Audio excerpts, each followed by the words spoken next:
Mark, you mentioned earlier, of course, including 134, all four of your flights will have been to the International Space Station. So your career essentially has mirrored the expansion and development of this complex. What do you think it's going to be like at the time of hatch closure, knowing that you're about to pull away and Endeavour will be leaving the station for the final time? Yeah, it's going to be tough.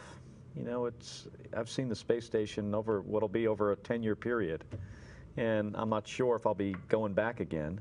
So from a personal standpoint, you know, it'd be difficult to leave a place that's so amazing and incredible to, you know, it's incredible to live there and to work there. And I'm certainly gonna, if it does turn out to be my last flight, I'm certainly gonna miss it. To see Endeavour leave ISS and come back to Earth, you know, when we come to full stop on the runway, hopefully at the Kennedy Space Center, it'd be a little bit sad to see Endeavour rolled off into a museum. But, you know, like I said, I think it's what we need to do in order to eventually get out of low Earth orbit and explore. You guys have plans once your flying careers are over?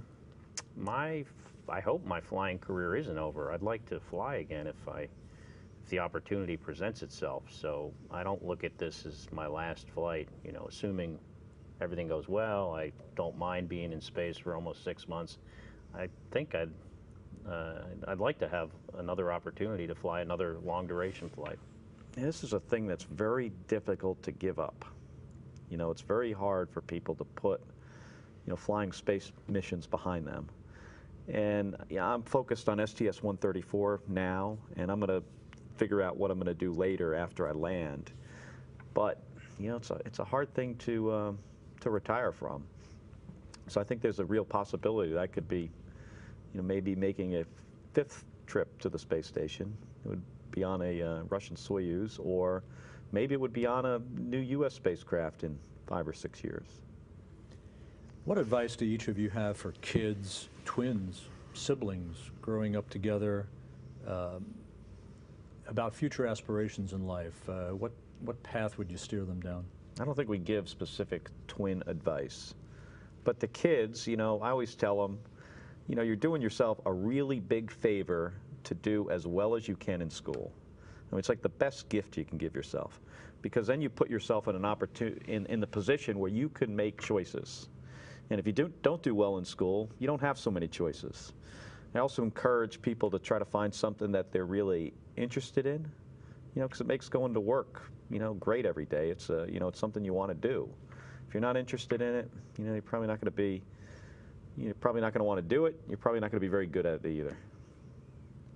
Well, you know, a lot of times we'll do these public appearances and kids will ask about, you know, I'd like to become an astronaut someday. What advice do you have? And what I tell them is, you know, you need to put yourself in the best, you know, in the best position to you know, further your career, and that means having a good education, doing well.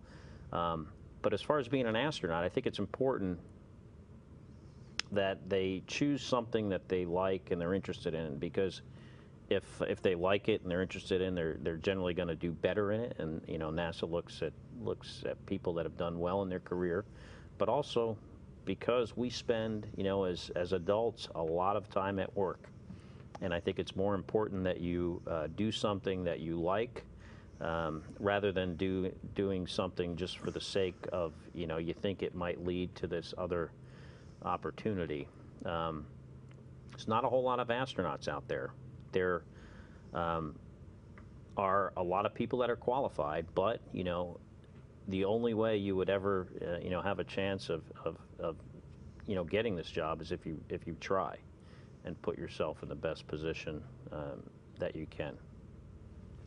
And finally, when you look back at growing up as twins, your education, your military service, your respective careers with NASA, and your contributions to the space program, what's going to be the most significant moment for you, if you can pick one out, that one nugget that you'll cherish for the rest of your life? Well, I think for me, I was a commander of STS-124, which installed the Japanese laboratory on the space station, which was a significant piece of the Japanese space program, to get the opportunity to to do that and work with Japan, have a Japanese crew member on board, have a great crew, successfully accomplish that mission is certainly is the highlight now. And I hope STS-134 goes as well, and we successfully get AMS and our other payloads installed and transferred.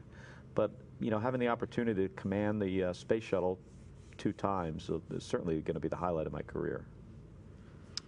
My goals for Expedition 26 is that, you know, primarily we don't hurt anyone, then we don't break anything, and we complete all the primary mission objectives. And if I can do those 3 things, you know, I'll be satisfied, and that, you know, to me will be the, you know, the highlight of my my career as an astronaut to date.